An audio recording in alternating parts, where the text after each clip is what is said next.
એ મારા ભાઈઓને રામ રામ. નવલા નોરતાના સૌને મારા જય અંબે. શ્રાદ્ધમાં આપણા વડવાઓને રાજી કર્યા બાદ માતાજીને રીઝવવાનો અવસર એટલે ભારતનો સૌથી લાંબો ચાલતો તહેવાર નોરતા નવરાત્રિ. નવરાત્રિમાં આપણે માતાજીના 9 સ્વરૂપોની આરાધના કરીએ છીએ. કોઈ ગરબા દ્વારા તો કોઈ નકોડા ઉપવાસ કરી માની કૃપા દ્રષ્ટિ મેળવે છે અને નવરાત્રિ દરમિયાન પોતાની કુળદેવીને નિવેદ ધરાવી કુટુંબની અને સમાજની રક્ષા સુખ શાંતિ માટે પ્રાર્થના કરવામાં આવે છે. અને ગામડા સાથે જોડાયેલા લોકો તો જાણતા જ હશે નિવેદ અને પલ્લી વિશે, પરંતુ હાલની યંગ જનરેશન સિટી સાથે જોડાયેલા માણસોને થશે કે નિવેદ એટલે શું.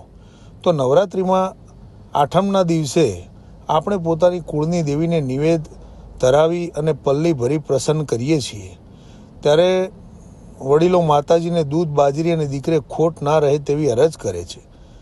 અને નિવેદ એટલે આપણે જે માતાજી આપણને વર્ષમાં 365 દિવસ જમાડે છે તેને એક દિવસ જે જમાડવા માટે આપણે જેને ભોગ ધરાવીએ છીએ તેને નિવેદ કહીએ છીએ. અને હાલના આધુનિક સમયમાં વડીલો પોતાના સંતાનોને જરૂર શીખવવું જોઈએ કે આપણી કુળદેવીને શેનું નિવેદ ધરાવવામાં આવે છે અને પલ્લી કઈ રીતે ભરવામાં આવે છે. એ મારા ભાઈઓને રામ રામ, જય અંબે.